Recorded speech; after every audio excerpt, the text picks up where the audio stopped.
Logic ক্লাসে সবাইকে স্বাগত জানাই। আজকের ক্লাসে আমাদের আলোচ্য বিষয় হলো বুলীয় ব্যাখ্যা ও ভেনচিত্র। এই চ্যাপ্টারের অন্তর্গত আমাদের প্রথম আলোচনা।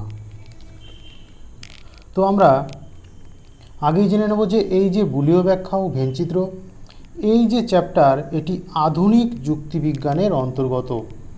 এই চ্যাপ্টারটা আধুনিক যুক্তিবিজ্ঞানীরা আলোচনা করেছেন। তো এটা হলো আধুনিক যুক্তিবিজ্ঞানের অন্তর্গত।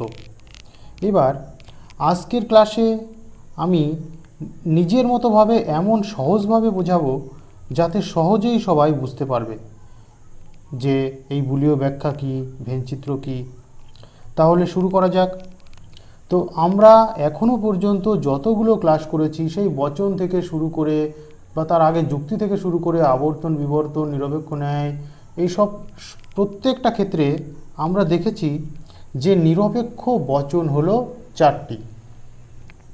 তাহলে নিরপেক্ষ বচন কয়টি? 4টি। কি কি? প্রথমে লিখে নিই, নিরপেক্ষ বচন। নিরপেক্ষ বচন হলো 4টি: এ বচন, ই বচন, আই বচন, ও বচন। এই 4টি হলো নিরপেক্ষ বচন। এইবার সেই বহুদিন আগের থেকেই এই 4টি বচন সম্পর্কে আলোচনা হয়ে আসছে। এমনকি দার্শনিক অ্যারিস্টটল, সেই অ্যারিস্টটলের দর্শনেও এই 4টি নিরপেক্ষ বচনের কথাই স্বীকার করা হয়েছে। তো এবার এই যে আমাদের সামনে যে 4টি বচন রয়েছে, 4টির মধ্যে যে প্রথম দুটি বচন, এ বচন আর ই বচন, এই দুটি হচ্ছে সামান্য বচন। আর এই যে আই আর ও, এই যে দুটি বচন রয়েছে, এই দুটি হচ্ছে বিশেষ বচন। সামান্য বচন কারণ এই বচন দুটিতে সবার সম্বন্ধে কোনো কিছু বলা হয়। এটাতে সবার সম্বন্ধে কিছু স্বীকার করা হয়, এটাকে সবার সম্বন্ধে অস্বীকার করা হয়। আর এই যে বিশেষ বচন আই আর ও, এই দুটি বচনে অল্প কিছু ব্যক্তি বা বস্তু সম্পর্কে কোনো কিছু স্বীকার বা অস্বীকার করা হয়। তাহলে আমরা এখনো পর্যন্ত এটাই জানি যে আমাদের নিরপেক্ষ বচন হলো 4টি, দুটি সামান্য বচন আর দুটো হলো বিশেষ বচন। কিন্তু এই চ্যাপ্টারে আমাদের যেহেতু আলোচনা হচ্ছে আধুনিক যুক্তিবিজ্ঞানীদের কথা, অর্থাৎ বুলীয় ব্যাখ্যা ও ভেনচিত্র নিয়ে, তো আধুনিক যুক্তিবিজ্ঞানীরা বললেন যে এই যে প্রাচীন যুগ থেকে চলে আসা এই যে নিয়ম, যে বচন হবে 4টি বচন থাকবে, এই 4টি বচনের মধ্যে যে দুটি সামান্য বচন, অর্থাৎ এ বচন আর ই বচন, এই যে সামান্য বচন, আধুনিক যুক্তিবিজ্ঞানে সামান্য বচনের অস্তিত্ব স্বীকার করা হয় না। অস্তিত্ব স্বীকার করা হয় না বলতে, অর্থাৎ এই যে সামান্য বচন মানে এ বচন আর ই বচন, এই দুটি বচনকে সত্য বলে স্বীকার করা হয় না, বা এই দুটি বচনের অন্তর্গত যে কোনো সদস্য থাকতে পারে সেটা স্বীকার করা হয় না আধুনিক যুক্তিবিজ্ঞানে। আধুনিক যুক্তিবিজ্ঞানে শুধুমাত্র বিশেষ বচনের অস্তিত্ব স্বীকার করা হয়। এর কারণটা আমি একটা উদাহরণ দিয়ে ভালো করে বুঝিয়ে দিই। প্রথমে একটা এ বচনের উদাহরণ নিই আর একটা ই বচনের উদাহরণ নিই, সহজেই বোঝা যাবে। এ বচনের একটা চিরাচরিত যেটা চলে আসছে সেই উদাহরণ নিই, সকল মানুষ হয় মরণশীল। ই বচনের একটা উদাহরণ নিই, কোনো মানুষ নয় সৎ। দুটো সামান্য বচনের একটা করে উদাহরণ নিলাম। এবার আধুনিক যুক্তিবিজ্ঞানীরা বলেছেন যে এই যে দুটো সামান্য বচন, এই সামান্য বচন দুটোকে কখনোই সত্য বলে বা মিথ্যা বলে প্রমাণ করা যায় না। আমরা ধরে নিই যে এগুলো সত্য, কিন্তু ধরে নিলেই তো হবে না, সেটা তো একটা প্রমাণেরও বিষয় থাকে। তো আধুনিক যুক্তিবিজ্ঞানীরা বলেছেন যে এই এ বচন আর ই বচন, অর্থাৎ সামান্য বচনকে সত্য বা মিথ্যা বলে প্রমাণ করা যায় না। তো প্রমাণ করা যায় না কেমন? এই যে এ বচনে বলছে যে সকল মানুষ হয় মরণশীল। এবার কেউ যদি আমাকে বলে যে তুমি এটা প্রমাণ করে দেখাও যে সকল মানুষ হয় মরণশীল, তাহলে কি সেটা প্রমাণ করতে পারবো? সকল মানুষকে মরণশীল আমি তখন প্রমাণ করে দেখাতে পারবো যখন দেখা যাবে যে পৃথিবীতে যেখানে যেখানে যত পরিমাণ মানুষ রয়েছে সবাই একদিন মারা গেল। সবাই মারা যাওয়ার পর গিয়ে বলা যাবে যে হ্যাঁ সবাই মারা গিয়েছে, সুতরাং সবাই মরণশীল। কিন্তু ওই অবস্থাতেও সবাই মারা গেলে আমি তো তখন উপস্থিত এটা দেখার জন্য। এবার আমিও তো মানুষ, তো আমি যেহেতু এখনও জীবিত, বা আমি যাকে বলছি যাকে দেখাচ্ছি সেও জীবিত, তো তারা তো মারা যায়নি। তো এবার তারাও যদি মারা যায়, সবাই যদি মারা যায়, সব মানুষ, তখন বলা যাবে যে সকল মানুষ মরণশীল। কিন্তু সবাই যদি মারা যায় তাহলে এর প্রমাণটা করবে কে? প্রমাণ করার জন্য কে বা অবশিষ্ট থাকবে? তাই এই যে সকল মানুষ হয় মরণশীল, এটা কখনোই প্রমাণ করা যায় না। সে আমরা তর্কের খাতিরে স্বীকার করে নিই যে এটা সত্যি, কিন্তু প্রমাণ করা যায় না। একইভাবে যে ই বচন কোনো মানুষ নয় সৎ, এটাও কখনো প্রমাণ করা যায় না। কারণ এই পৃথিবীতে কোথায় কোথায় কত ধরনের মানুষ রয়েছে, এবার সবার কাছে গিয়ে গিয়ে পরীক্ষা করে করে এটা কি জানা সম্ভব যে কে সৎ আর কে সৎ নয়? কখনোই সম্ভব নয়। তাই ই বচন আর এই বচন এই দুটিকে প্রমাণ করা যায় না। তাই আধুনিক যুক্তিবিজ্ঞানে বলা হয়েছে যে এই এ বচন আর ই বচনের অস্তিত্বমূলক তাৎপর্য নেই। অস্তিত্বমূলক তাৎপর্য নেই। এবার এই অস্তিত্বমূলক তাৎপর্য কি, এই নিয়ে আমাদের প্রশ্ন আছে, আমরা পরে সে লিখিয়ে দেব, কিন্তু তার আগে একটু বলে দিই যে অস্তিত্বমূলক তাৎপর্য কি। অস্তিত্বমূলক তাৎপর্য হলো কোনো বচনের উদ্দেশ্য পদ দ্বারা যে শব্দের কথা বোঝানো হয় বা যে শব্দের যে শ্রেণীর কথা বোঝানো হয় সেটির অস্তিত্ব আছে কি না, এটা বোঝায় অস্তিত্বমূলক তাৎপর্যের মাধ্যমে। তো এখানে এই বচনের যে মানুষ শ্রেণীর কথা বলেছে যারা কিনা সবাই মরণশীল, তার কোনো অস্তিত্ব নেই, অর্থাৎ প্রমাণ করা গেল না বলে আধুনিক যুক্তিবিজ্ঞানে বলেছে যে এর অস্তিত্বমূলক তাৎপর্য নেই, অর্থাৎ এই বচন দুটির অন্তর্গত কোনো সদস্য নেই।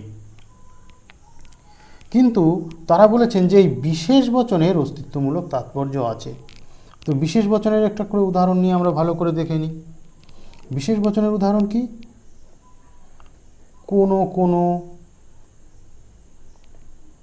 ফল হয় টক, আর ও বচন কোনো কোনো ফল নয় টক। এবার এই যে কোনো কোনো ফল হয় টক, এটা প্রমাণ করার জন্য আমার সারা পৃথিবীর ফল তো আর পরীক্ষা করার দরকার নেই। কোনো একটা ফল যদি আমি টক পাই, যেরকম তেঁতুল, তো সেই একটা ফল টক পেলেই বোঝা গেল যে হ্যাঁ কোনো কোনো ফল টক। আবার এমন যদি কোনো ফল পাই যেটা টক নয়, মিষ্টি, যেরকম আপেল, তাহলে আমরা প্রমাণ করতে পারবো যে কোনো কোনো ফল নয় টক। তাহলে এই বিশেষ বচনকে প্রমাণ করা যায়। তাই আধুনিক যুক্তিবিজ্ঞানে বলা হয়েছে এই বিশেষ বচনের অস্তিত্বমূলক তাৎপর্য আছে, আর সামান্য বচনের অস্তিত্বমূলক তাৎপর্য নেই। ঠিক আছে, এইবার এইগুলোর উপর ভিত্তি করে আধুনিক যুক্তিবিজ্ঞানে এই যে আমরা বচনের গঠন দেখলাম, এ বচনের গঠন কেমন? সকল মানুষ হয় মরণশীল। ই বচনের গঠন কোনো মানুষ নয় সৎ। এবার আমরা যদি এই উদ্দেশ্যপদকে এস ধরি, বিধেয়পদকে পি ধরি, প্রত্যেকটার উদ্দেশ্যপদ এস, বিধেয়পদ পি, তাহলে আমরা এই বচনগুলোর কতকগুলো গঠন দেখতে পাবো। সেই গঠনগুলোর হিসাবে আর আগে যেভাবে বচন করা হতো সেইগুলোর থেকে একটু আলাদা হয়ে আধুনিক যুক্তিবিজ্ঞানে নতুনভাবে বচনের গঠন করা হয়েছে। এইবার আধুনিক যুক্তিবিজ্ঞানীদের মধ্যে জর্জ বুল নামের একজন দার্শনিক, যিনি যুক্তিবিদ, তিনি কি করলেন? তিনি নতুন করে সর্বপ্রথম নতুনভাবে বচনের একটা আকার দিলেন। কীরকম সেটা আমরা নিচে দেখব। এই যে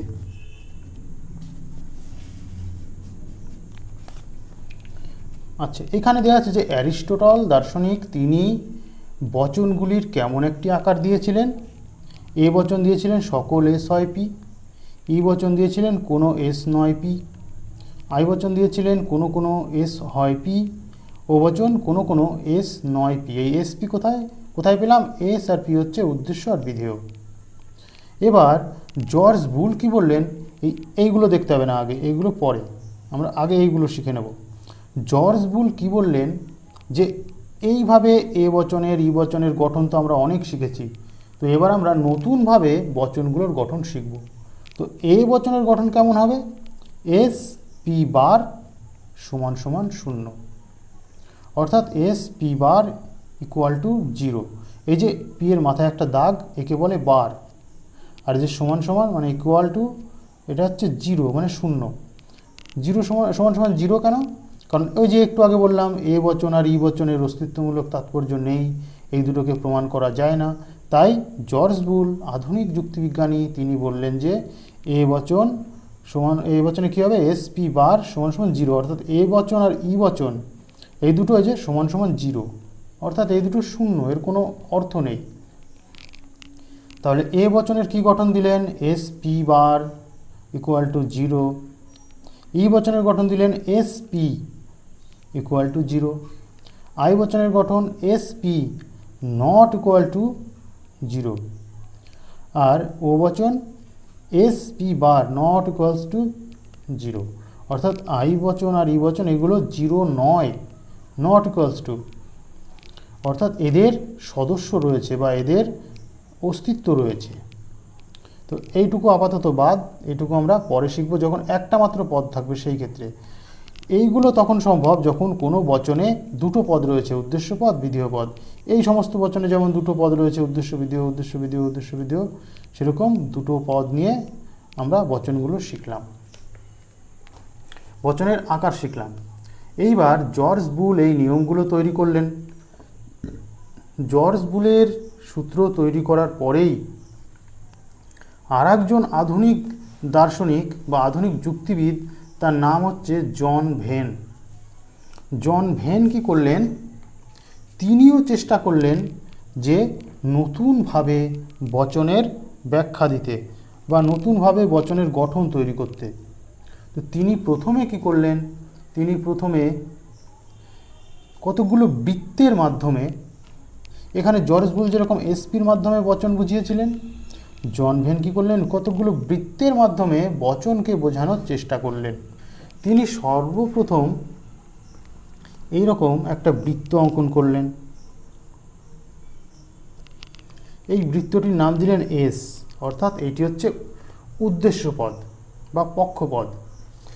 একই সঙ্গে তিনি যেহেতু এই যে এস পি দুটো বোঝাতে হবে, আর একটা বৃত্ত নিলেন একই সঙ্গে যুক্ত, এটার নাম দিলেন পি, অর্থাৎ এটা হলো সাবজেক্ট, এটা হলো প্রেডিকেট। দুটো বৃত্তর দুটো নাম, এই বৃত্তের নাম হচ্ছে সাবজেক্ট, এই বৃত্তের নাম প্রেডিকেট। অর্থাৎ এই বচনে এই বৃত্তটা হলো উদ্দেশ্য পদ, এই বৃত্তটা হলো বিধেয় পদ। এবার তিনি কি করলেন? একটা চারকোনা বাক্স আঁকিয়ে বা বক্স এঁকে এর ভিতরে এটা দিয়ে দিলেন, হলো এরকম ছবি। এইবার এই পুরোটুকু যদি এস হয়, এই পুরোটুকু যদি পি হয়, তাহলে এই যে এই প্রথমের যে বক্স হলো, তিনটে খোপ হলো, একটা দুটো তিনটে, এর যে এক নাম্বার এইটা, এই ঘরে কে কে আছে? এস আর পির মধ্যে কে আছে কে নেই? এখানে আমরা দেখলে দেখব যে এই পুরোটা তো এসের, পি এখানে শেষ হয়ে যাচ্ছে, যে পি পি এখানে শেষ হয়ে যাচ্ছে এই পর্যন্ত, অর্থাৎ এখানে এই ফাঁকা জায়গায় পি নেই। পি নেই বোঝানোর জন্য পির মাথায় এই যে একটা দাগ, একে বলে বার, পিতে বার দেয়া হলো। এই মাঝের ঘরে আবার এস পির মধ্যে কে আছে কে নেই, এখানে এই যে এসও রয়েছে পিও রয়েছে, দুটোরই জায়গা এখানে। আর শেষের ঘরে এস পির মধ্যে কে আছে কে নেই, এখানে এস নেই, তাই এসের মাথায় যে একটা বার দেওয়া হলো। এই যে এস এখানে শেষ, পি এখানে রয়েছে শুধু। আর এই বৃত্তের বাইরে অথচ বক্সের ভিতরে এস আর পির মধ্যে কে আছে কে নেই, এখানে এসও নেই পিও নেই, কারণ এস হচ্ছে এই গোল পর্যন্ত, পি হচ্ছে এই গোল পর্যন্ত। জন ভেনের ছবি হলো এই পর্যন্ত। তিনি এই রকম একটি ছক এঁকে দিলেন। সমস্ত বচনের ক্ষেত্রেই তিনি এই রকম ছক আঁকলেন। এইবার এই ছক আঁকার পরে তিনি এবার বললেন যে তাহলে আমরা কি করে বুঝবো যে কোনটা এ বচন কোনটা ই বচন, পার্থক্য হবে কি করে। তিনি বললেন এই ক্ষেত্রে এই যে জর্জ বুল যে সূত্র তৈরি করেছেন সেই সূত্রটি কাজে লাগাতে হবে। জর্জ বুল সূত্র তৈরি করেছিলেন এ বচনের সূত্র, মনে করি আমরা এটা এ বচনে পরিণত করব। জর্জ বুল এ বচনের কি সূত্র দিয়েছেন? এ বচন হচ্ছে S P bar equal to 0। এবার আর একটা জিনিস বলে রাখি, এই যে যেগুলো এ বচন আর ই বচন অর্থাৎ সামান্য বচন সমান সমান যেগুলো, এইগুলোকে যেহেতু তিনি বলেছেন অস্তিত্ব নেই, এর কোনো মানে নেই, তাই এইগুলোকে বোঝানোর জন্য জর্জ বুল কী করেছিলেন? সমান সমান দিয়েছিলেন। আর এই অস্তিত্ব নেই বোঝানোর জন্য জন ভেন কী করলেন? এই সমান সমান যেখানে আছে সেখানে তিনি বললেন যে সেইগুলোকে শেড ব্যবহার করতে হবে, শেড অর্থাৎ এভাবে দাগ দাগ, অন্ধকার, কিছু নেই। অন্যদিকে যে আই বচন আর ও বচন এগুলোর অস্তিত্ব রয়েছে, এইগুলো বোঝানোর জন্য জন ভেন কী করলেন? তিনি এই যে অস্তিত্ব বোঝানোর জন্য একটা ক্রস চিহ্ন দিতে বললেন। ক্রস চিহ্ন দ্বারা বোঝা যাবে যে সেখানে কেউ না কেউ রয়েছে। তো সেটা আসছি, প্রথমে এ বচনে কি বলেছে? S P bar equal to 0, S P bar equal to 0 লিখলাম। এবার এটাকে যদি এ বচন করতে যাই তাহলে কি হবে? এই কথাটা কোন ঘরে লেখা আছে? এস পি বার প্রথমে খুঁজে বের করবো। এস পি বার এই যে এস পি বার এই ঘরে, তাহলে এই ঘরে সমান সমান 0 অর্থাৎ সমান সমান 0 মানে হচ্ছে ছায়াবৃত্ত, অর্থাৎ এই ঘরটায় এরকম ছায়াবৃত্ত করতে হবে।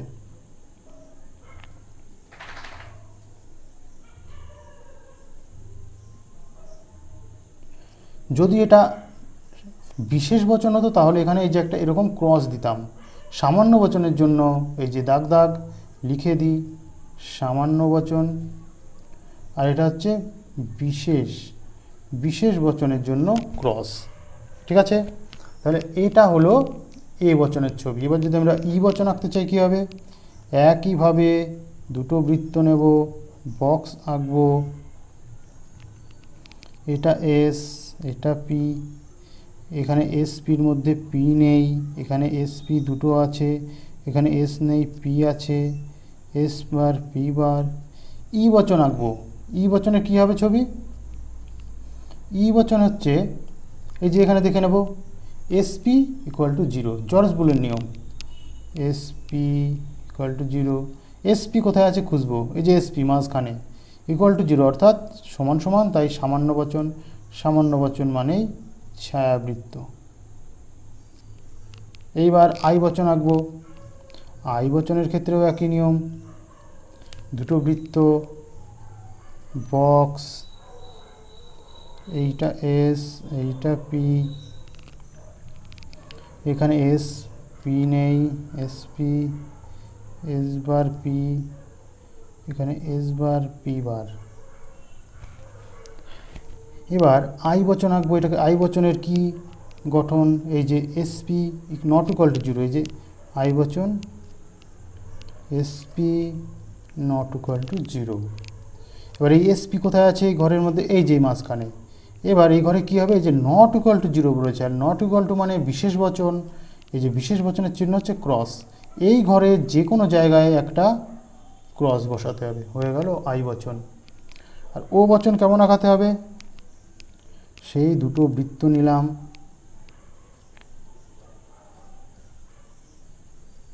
এটা এস, এটা পি, এস আছে পি নেই, এস পি, এস নেই, পি আছে, বাইরে এস পি বার দুটোই নেই।